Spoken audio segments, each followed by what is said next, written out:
আসসালামু আলাইকুম। আজকে দেখাচ্ছি দারুণ মজার সিম আলু ভাজি। আমরা প্রথমে তেলের মধ্যে পেঁয়াজ কাঁচামরিচ দিয়ে একটু ভেজে নিব। তারপর এর মধ্যে দিয়ে দিব আদা বাটা, আদা চামচ রসুন বাটা দিয়ে একটু ভেজে নিয়ে আমরা এর মধ্যে কুচি করে রাখা সিম এবং আলু এর মধ্যে দিয়ে দিব। দিয়ে আধা চামচ হলুদ গুঁড়া, আধা চামচ লবণ, আধা চামচ ধনিয়া গুঁড়া, আধা চামচ জিরা গুঁড়া এবং দুইটা তেজপাতা সব কিছু দিয়ে আমরা এভাবে নাড়াচাড়া করে নেব। আর এটা প্রথমে প্রয়োজন হলে একটু ঢেকে দিতে পারেন, তারপর বারবার এভাবে নাড়াচাড়া করে নেবেন। প্রয়োজন হলে তেল দেবেন। আর এটা যেন নিচে লেগে না যায় সেটা একটু খেয়াল করতে হবে। এভাবে বারবার নাড়াচাড়া করে সব কিছু ঠিক থাকলে আমরা এটা নামিয়ে পরিবেশন করব। এটা খেতে অসাধারণ লাগে। এটা ভাত এবং রুটি সব কিছু দিয়ে খুব মজা লাগে।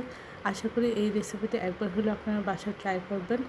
সবাই আমার চ্যানেলটি লাইক এবং শেয়ার দেবেন, সাবস্ক্রাইব করবেন, প্রিয়জনকে বেশি বেশি করে শেয়ার দেবেন। আমার চ্যানেলে সব রকম রান্নার রেসিপি রয়েছে, আশা করি দেখবেন। আর এই মজার রেসিপিটা একবার হলেও শীতকালে আপনারা ট্রাই করে দেখবেন।